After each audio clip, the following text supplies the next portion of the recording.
Bendito y buen Padre que está en lo más sublime de los cielos. Delante de ti, Padre bendito, estamos en esta mañana, Señor, muy agradecidos por la vida, por la salud y en especialmente, Señor, por este tu día santo, que tú nos das la oportunidad, Señor, para alabar y glorificar tu ni santo nombre. Y así lo esperamos, Señor, en cualquier lugar donde moren tus hijos, en la ancha faz de la tierra. Padre bendito, perdona mis pecados tal cual como están delante de ti, para que así, Señor, tu Espíritu Santo pueda hacer eco en los corazones de cada uno de nosotros y así poder, Señor, impartir y que este mensaje sea para bien, para beneficio de nuestra vida espiritual. Suba a tu trono de gracia, Señor, y que todo sea hecho conforme a tu ni santa voluntad. Te lo ruego y te lo suplico en el bendito y amado nombre de nuestro amado Señor Jesús. Amén.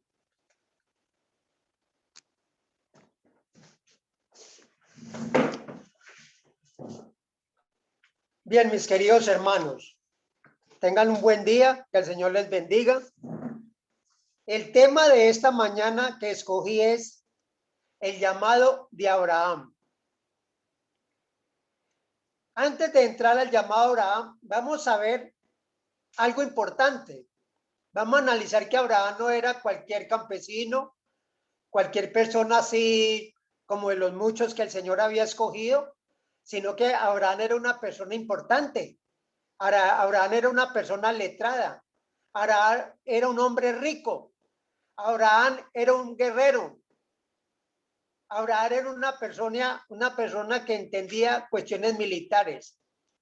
Abraham, la diferencia de Abraham era que Abraham era una persona que era temerosa de Dios. En su país donde vivía, no era cualquier cosa, hermanos. Dice, se sabe que la comunidad donde vivía Abraham había sido centro de cultura y en Lagash, en Nippur, en Simpar y en toda ciudad importante cerca de Babilonia, ¿qué habían? Dice que habían escuelas, templos, bibliotecas, diccionarios, gramáticas, obras de consulta, enciclopedias, anales oficiales, obras de matemáticas, astronomía, geografía, religión, política. Todo eso había en aquella ciudad donde vivía Abraham, o sea, Ur. Entonces miremos, hermanos, ¿por qué Dios utiliza a este hombre? Porque, hermanos, que sabemos nosotros que dice la palabra de Dios, que él no se contaminaba con la idolatría, que aún hacía quienes, sus propios padres. Dice, los templos eran dos, en los tiempos de Abraham, están en apogeo. Dice así, son el dios lunar, era Nunar, Nannar, y de la diosa lunar, Ningal. Y en los días de Abraham estaban en sus tiempos de gloria. Dice, un vasto complejo de santuarios y aposentos de los sacerdotes y sacerdotisas servidoras al mal. Los padres de Abraham deben haber adorado estos días, por eso Dios lo apartó de allá. ¿Sí? Entonces, miremos qué tan importante, hermano, es que Abraham, a pesar de ser un hombre elocuente, un hombre rico, mas sin embargo Dios le tenía una misión a Abraham por su fidelidad. Vamos a ver algo importante, hermanos. Dice, Génesis 3:15 que leíamos, dice, vamos a volverlo a leer. Dice, y pondré enemistad entre ti y la mujer, entre tu simiente y la simiente suya. Esta te herirá en la cabeza y tú le herirás en el calcañar. Esta fue una promesa que se hizo ¿dónde? Dentro del huerto del Edén, cuando el hombre cae ¿qué? En pecado. Discúlpenme, hermanos, si de pronto me ven, no estoy comiendo, hermanos, sino que del dolor de muela tengo los ajos. Ve los clavos, hermano.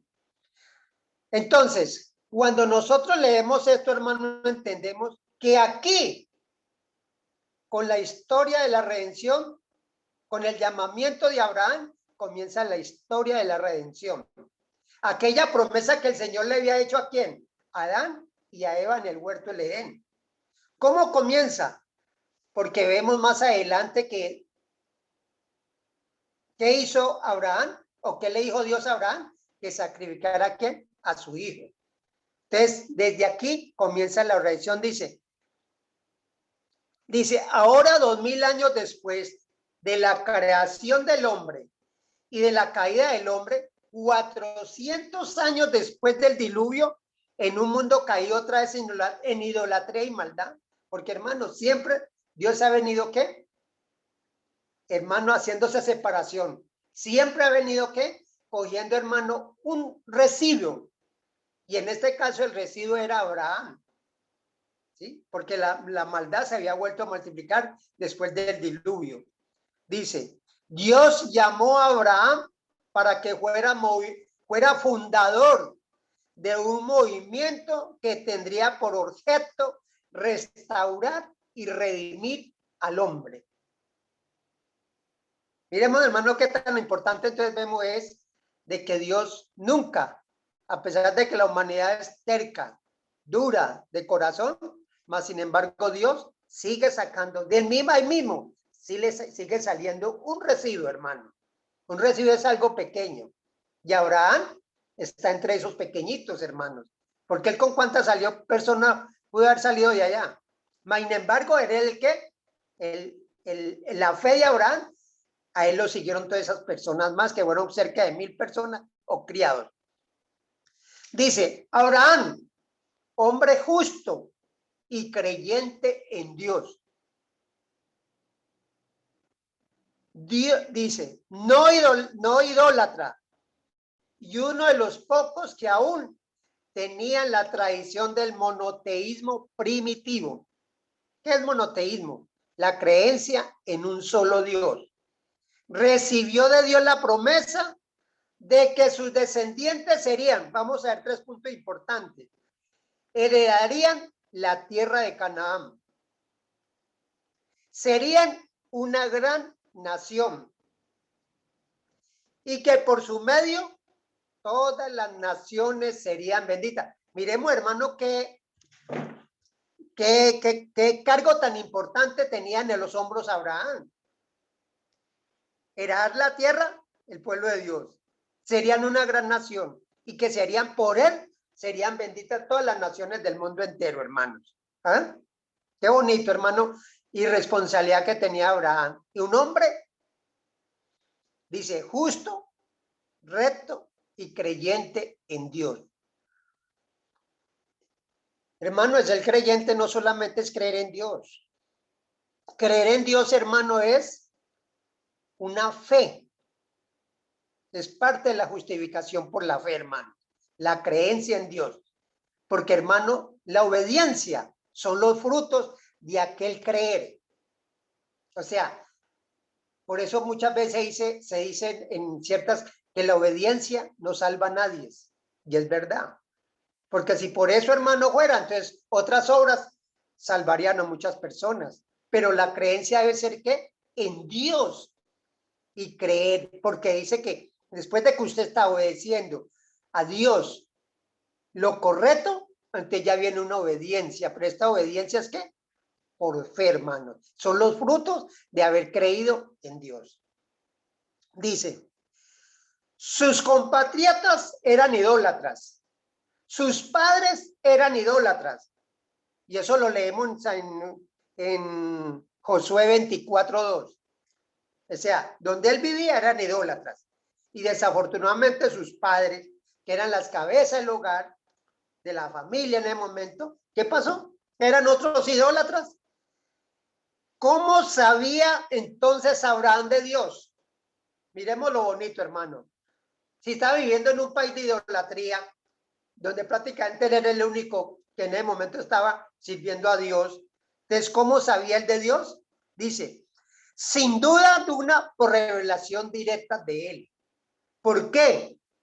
Porque además tomando en correcta las cifras, habría que leer los capítulos 5 y 11 de Génesis. Miremos lo que dice. Noé vivió hasta el nacimiento de Abraham. Luego de haber sido contemporáneo durante 600 años de Matusalén, quien lo fue desde Adán durante 243 años. Así pues, Abraham pudo haber aprendido directamente de Sem el relato de Noé y del diluvio. Y el relato de Matusalén y el relato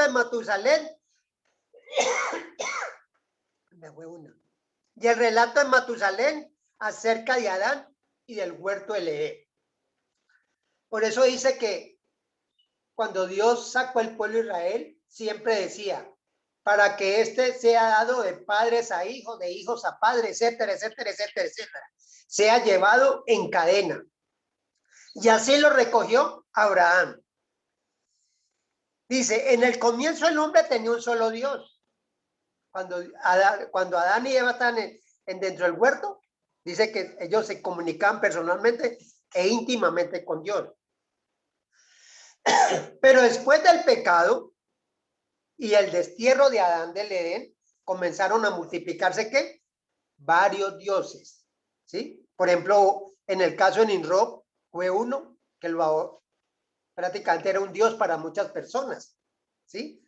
Entonces, el llamamiento de Abraham ilustra la esencia del evangelio, ¿sí? El llamamiento de Abraham. Y por eso es que esta promesa de Génesis 12, de 2 al 3, vamos a leerlo. Génesis 12, de 2 al 3, dice así. Dice, y haré de ti una nación grande y te bendeciré y engrandeceré tu nombre y serás bendición, como leí anteriormente. Por medio de él serían benditas todas las naciones, hermanos. ¿Sí? Vamos a leer lo que nos dice 22:18 del mismo libro de Génesis. Dice, en tu simiente serán benditas todas las naciones de la tierra por cuanto obedeciste mi voz. ¿Sí? O sea, él es el pensamiento básico cuyo tema de desarrollo, es el pensamiento básico cuyo tema desarrolla todo el resto de la Biblia, hermanos. En caso de ¿qué? De Abraham. Dios llamó a Abraham, le hizo varios llamados, no solamente fue 1, 2, 3. Miremos, Dios llama a Abraham primeramente en Ur. Eso se encuentra en Hechos 7:24, Génesis 11:31. Luego en Harán, Génesis 12, 1 al 4.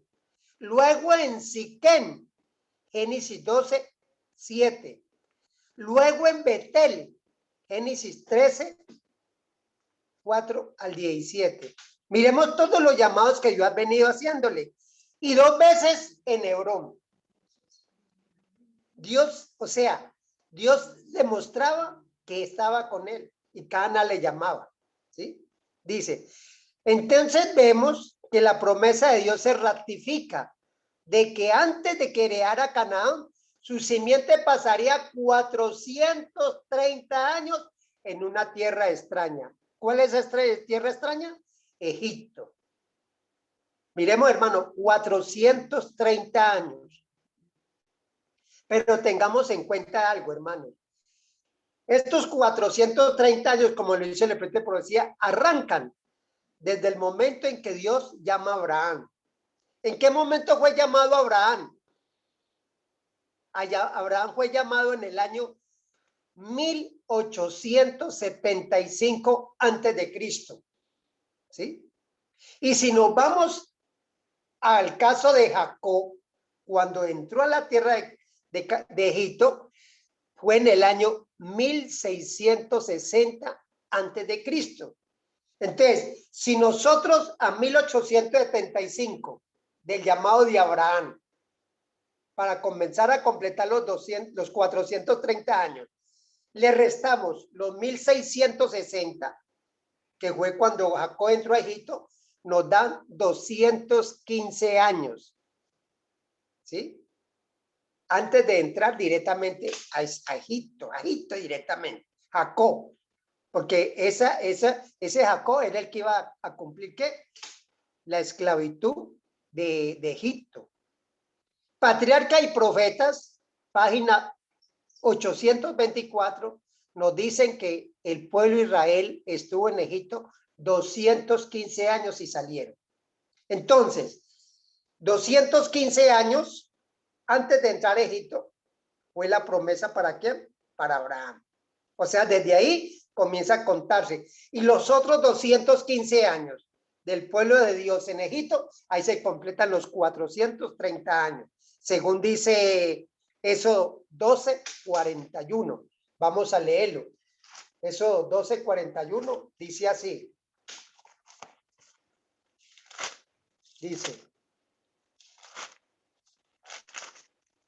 Dice, y pasados los 430 años, en el mismo día, todas las huestes de Jehová salieron de la tierra de Egipto. No es que ellos estuvieron allá esclavizados 430 años, sino que comienza a contar y son 215 años, pero en total son 430 años, hermanos, donde dice que todas las huestes salieron ¿de dónde? De Egipto. Bueno, luego cuando Abraham era de 100 años y Sara 90, le fue prometido Isaac, y fue instituido el pacto de la circuncisión como señal de la nación escogida. Tengamos en cuenta, hermano, esta cuestión de la circuncisión. Es un pacto que Dios hace con Abraham. ¿Debido a qué? Debido al problema del nacimiento de Ismael, porque fue involuntario. Él lo hizo adrede, o sea, quiso hacer las cosas a su voluntad. Y así no era la situación. Dios le dijo, le voy a dar un hijo. Pero se desesperaron tanto Sara como él y procrearon un hijo, pero afuera de las promesas de Dios.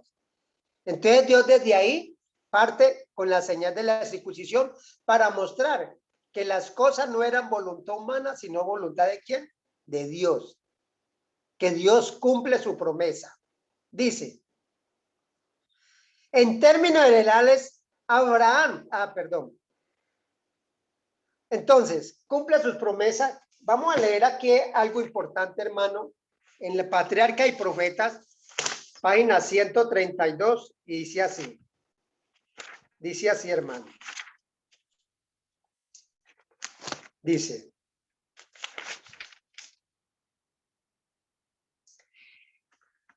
en ese tiempo el rito de la circuncisión fue dado a Abraham por sello de la justicia de la fe que tuvo en la incircuncisión.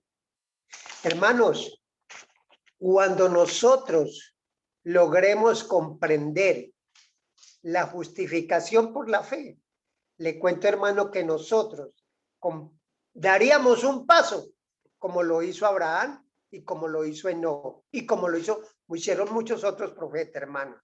La justificación por la fe es un tema tan importante y tan delicado. Por eso dice que dentro del tercer mensaje angélico está la justificación por la fe, donde el pueblo de Dios debe dar un paso, hermanos, ¿sí? ¿Hacer qué? No convertidos, hermanos, sino a un renacimiento. Y ese renacimiento, como le dijo a Nicodemo, ¿qué le dijo? Debes de nacer, no le dijo debe convertirte, no, debes de nacer de nuevo. Y cuando decimos nacer de nuevo es que un cambio total de todo lo que hay en mí. Y solamente eso lo logramos por medio del Señor Jesús y dejar todo en manos de Dios, así como lo hizo Enoc, como lo hizo Abraham. Abraham cuando fue a salir no preguntó, bueno, ¿usted yo para dónde voy? ¿Qué tal? Imagínate, yo voy a salir con todo este poco ganado, se me va a morir de hambre. No. Dice que cuando a Abraham Llegó a Canaán, llegó más rico de lo que era, hermanos. ¿Sí? Porque Dios multiplicó su fe, hermano. Y eso es lo que nos puede faltar. Personalmente, ahí me puede faltar mucho eso, hermano. Y el último llamado para este tiempo final es la justificación por la fe. Y en eso yo puedo estar divagando. ¿Por qué, hermanos? Porque, hermanos, yo ya no debiera estar aquí adentro, hermano, y estarnos preparando para que el Señor nos ayude, hermano, labrando posiblemente un pedazo de tierra, hermano, para que sintamos el rigor, sintamos la necesidad, nuestras fuerzas físicas se compongan, hermano, si es la voluntad de Dios y estamos vivos, podamos, hermano, el día de la huida trepar montañas, hermano. Bueno, dice, parece según Abraham nació cuando su padre tenía 130 años. Es importante, hermano, comprender, porque estamos hablando de Abraham, pero ¿quién era Abraham? ¿Sí? Dice, cuando su padre Taré tenía 130 años y que no fue el primogénito, según como infiere, como inferirse, como dice Génesis 11, 26, 27, tenía otros hijos. Tenía 75 años cuando llegó a Canaán. Por eso el hermano Piti predicaba cierta vez un tema en el amanecer con Cristo. En los escritos de profecía no dice que nosotros los ancianos no podemos salir a los campos, hermano. El que lo diga, hermano, está muy errado. ¿Por qué, hermanos? Está errado en el sentido de que antes nosotros, si salimos, podemos, hermano, las últimas energías, hermano, pueden rebustecerse, alimentarnos de mejor todavía. Pero decir de que yo no debo de salir, qué error más grave que puede haber, hermano, en mi pensamiento, hermano. Antes somos los que más lo necesitamos, hermano, ¿ah? Para regenerar nuestras pocas energías que quedan, hermano, y eso no lo logra. Por eso Abraham tenía 75 años. Cuando llegó a Canaán, cerca de 80 cuando rescató a Lot. Cerca de 80 años, hermanos. Ahí podemos ver de que Abraham era ¿qué? Era un genio en la guerra, en la cuestión de los militares, hermano. El hombre sabía manejar las guerras, hermano. 80. Y se vio con Melquisedec. 86 cuando nació Ismael. 99 cuando fue destruida Sodoma. 100 cuando nació Isaac. Ese era Abraham. 137 años cuando murió Sara, su esposa. Eso tenía Abraham. 137 años cuando murió Sara, su esposa, hermano. 160 cuando nació Jacob. Y murió a la edad de 175 años, o sea, 115 años antes de que Jacob emigrara a Egipto, hermanos. Esa es la historia de este hombre. Me gusta así, hermano, tratar de sacarlo porque comprendemos. Voy a hablar de Abraham, pero ¿quién era Abraham? ¿Sí? Así como vamos a hablar de Jesús. ¿Quién era Jesús? Un hombre que todos lo tenía en el cielo. No le faltaba nada. Era el gobernante. Y más, sin embargo, ¿vino a qué? A rebajarse, hermanos. A volverse pobre. ¿Sí? Para estar con los pobres, hermano. Y aún con los pobres de espíritu, hermano. ¿Sí? Qué bonito la historia de Jesús. Así también podemos nosotros concluir cuando Dios ha utilizado cada hombre. ¿Quién era Abraham? ¿Cómo nació? ¿Qué vida tuvo Abraham? Es bonito, hermano, recopilar la historia de cada hombre que fue Abraham. Porque yo, por ejemplo, yo tenía entendido Abraham, bueno, salió. Pero, hermanos, leyendo la historia de Abraham, me doy cuenta que Abraham no era cualquier hombre. Abraham era un hombre letrado, importante, ¿sí? ¿Por qué, hermano? Ahora vamos a ver por qué. Entonces, hermanos, lo importante de analizar esto es que entonces hay algo importante aquí. Vamos a buscar en Patriarca y Profetas, página 128.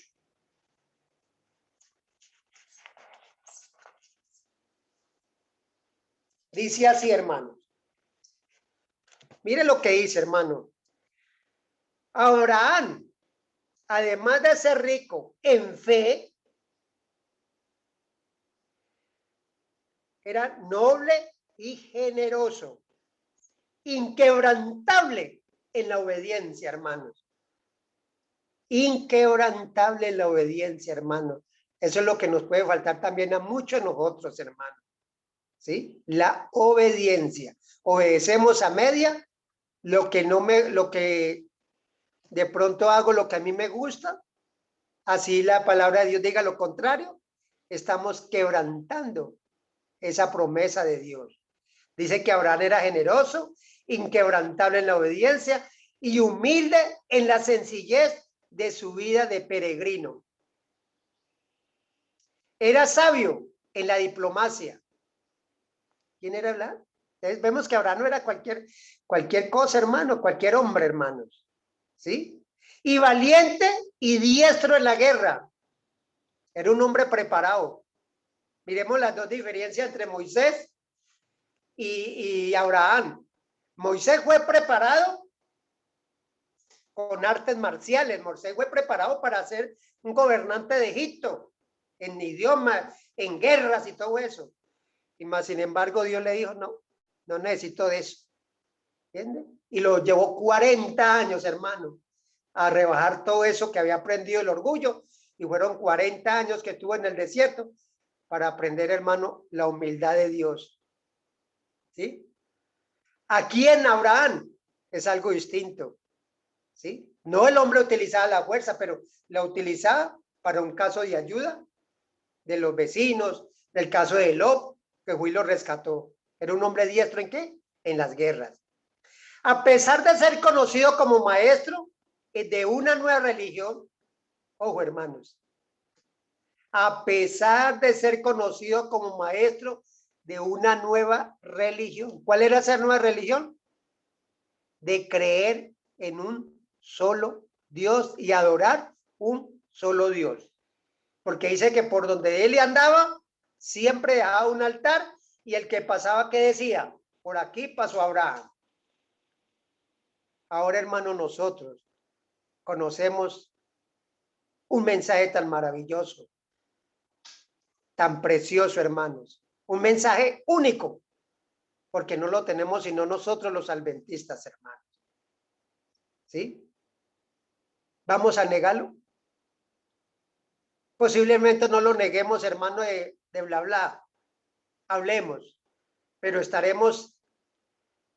externamente estaremos haciendo lo que Dios quiere que mostremos al mundo lo que somos. Mire lo que hacía Abraham. Abraham dice, por eso dice algo aquí muy importante, dice, humilde y en la sencillez de su vida de peregrino. Nosotros estamos peregrinando aquí en la tierra, hermanos. Mi vida exterior. Estoy dando un ejemplo también para que digan, el hermano Raúl estuvo viviendo aquí en Arabia, estuvo viviendo tantos años y fue una persona que colaboró, que ayudó, o que no hay nada que comentar de él, algo mal. Hermano, estos son lecciones para nosotros, hermanos. Abraham era riquísimo. Él qué necesidad tenía de salir. Todo lo tenía. Y mira dónde estaba, en una ciudad donde, mejor dicho, prácticamente no faltan, sino que hubieran robado, si era que no hubiera bien. ¿Sí? Pero todo lo tenía ahí, hermano. Y más sin embargo, él siguió siendo fiel a Dios. Dice, a pesar de ser conocido como maestro de una religión, 3 príncipes, hermanos entre sí, y soberano de la llanura de los amorreos donde él vivía, le mostraron su amistad, invitándolo a aliarse con ellos para alcanzar mayor seguridad. Mire, hermanos, qué tan importante es. Los paganos buscaban a este hombre ¿para qué? Para ganarse la amistad. Dice que así se sentían más seguros frente a otros enemigos, hermanos. ¿Por qué? Porque Abraham era un hombre que estaba con Dios, hermano. En términos generales, Abraham fue el más grande, el más puro y el más venerable de todos los patriarcas, hermanos. Reverenciado por judíos, maometanos, cristianos. Era amigo de Dios y padre de los creyentes, generoso, desprendido, un carácter magnífico y un hombre cuya fe en Dios no tenía límites, hermano. Y un hombre cuya fe en Dios no tenía límites, hermano. Un hijo con harto sacrificio que Dios se lo regala en su vejez, uno. Y el Señor le dice, vaya, sacrifíquelo. Está bien cuando usted tiene dos o tres. Al final cabo dice uno, bueno, me quedan dos, me queda uno. Pero era uno y con harto sacrificio. Con todas las dificultades que logró, el Señor se lo dio. Y más, sin embargo, ¿qué él hizo? Él conocía el corazón de su esposa y no le comentó nada. Porque él no le dijo, voy a hacer esto, sino que él se salió y se lo llevó al niño, a aquel muchacho, a cumplir la promesa de Dios. ¿Sí? Esa es la maravillosa fe de Dios. Solamente revisemos nuestras vidas cada uno, hermanos, y miremos cuál es la fe mía, hermano. Yo a veces, hermano, me digo, si oramos a Dios, si yo me postro con dolor y con lágrimas para pedir a Dios por algunas circunstancias, ¿por qué me tengo que parar ya con esas lágrimas, hermano? Dígame por qué. ¿De dónde está mi fe? ¿Me tiré con lágrimas a Dios a orarle? Ese es tu problema, Señor. Te verá cómo me lo resuelve. ¿Sí? Esa es la verdadera fe. Pero si yo me levanto y sigo llorando, hermanos, les quiere decir que hacemos como aquella mujer que dice que si tu fe fuese como un granito de mostaza, ¿qué hizo?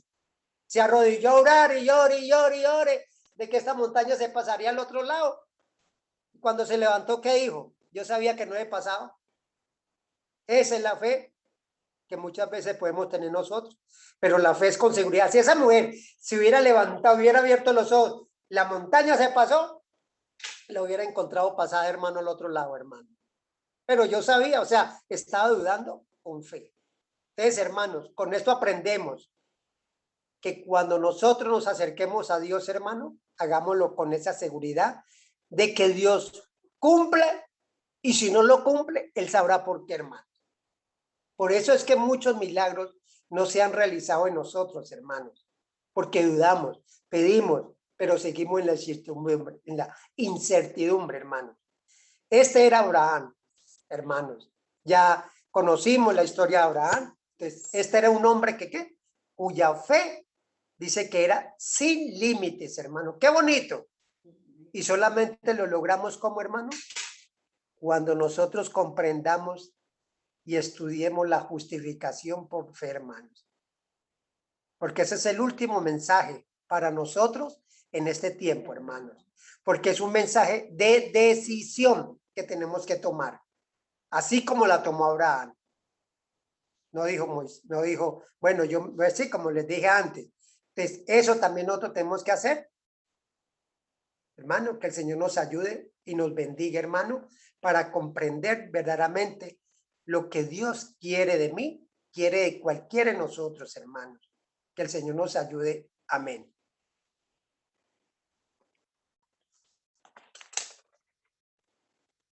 Hermanita Daira, vamos a continuar con el lindo 385, por favor.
¿Será que usted tiene ese audio cerrado?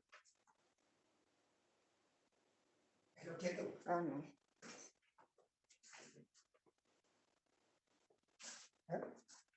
Pensando a ver si tenía el audio cerrado.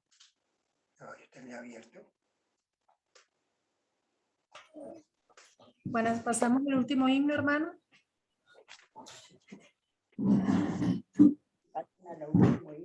Sí, hermana, me hace el favor, 385.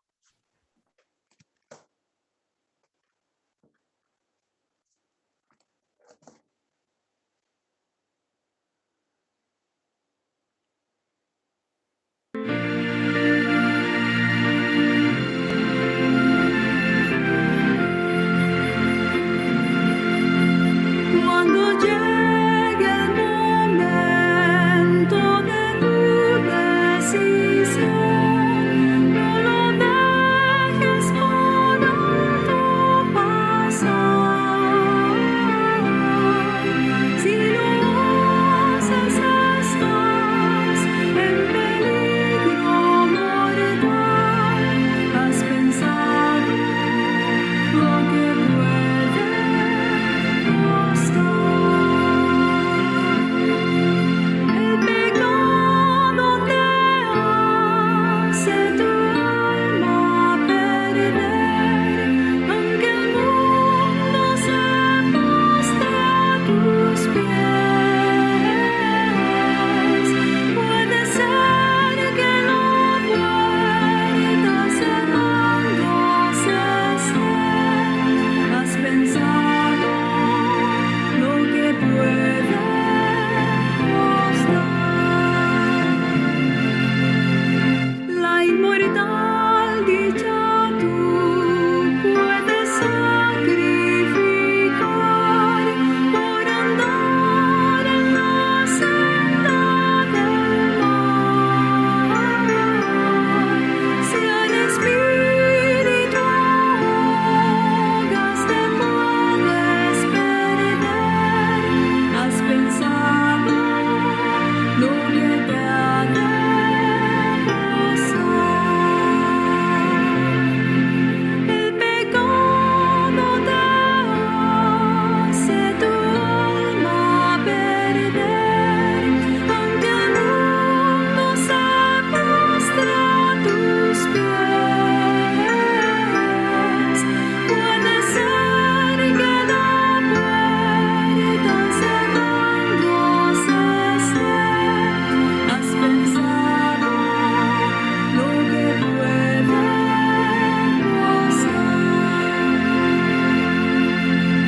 Él te llama aún en su grande amor, todavía te invita a entrar.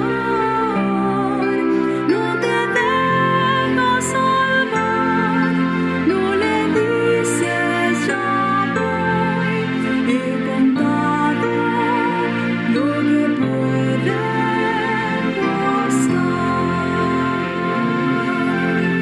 El pecado te hace tu alma perder, aunque el mundo se postre a tus pies.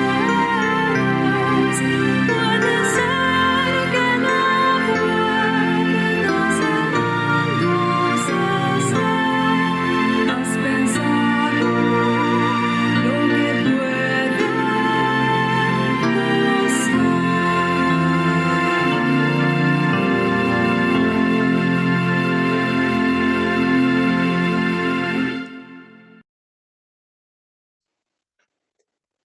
Le pido por favor un hermano voluntario si nos puede colaborar en la oración. Hermano o hermana, por favor. Oh Dios, en este momento queremos darte muchas gracias por esta bendita oportunidad que nos has dado de estar escuchando tu palabra, de estar unidos como familia. de estar unidos como hermanos, de escuchar este tema tan maravilloso que hemos aprendido hoy, aunque muchas veces lo hemos oído predicar, pero ha sido muy aplicado, muy extensivo respecto a la vida de Abraham. Permite que por tu gracia podamos ser imitadores, pidiendo tu gracia redentora y tu poder para poder obedecer todos tus mandatos, Señor, como lo hizo este hombre, para tener esta fe, para que acreciente, Señor, la fe mínima que hay en cada uno de nosotros y pueda llegar a ser una fe grande en ti, poderosa. Señor, en ti hay poder para transformarnos. No tenemos méritos en nosotros, pero sí en los méritos de la sangre preciosa de Jesús. Lo pedimos y lo esperamos confiadamente. Amén. Amén. Gracias, hermana Marina.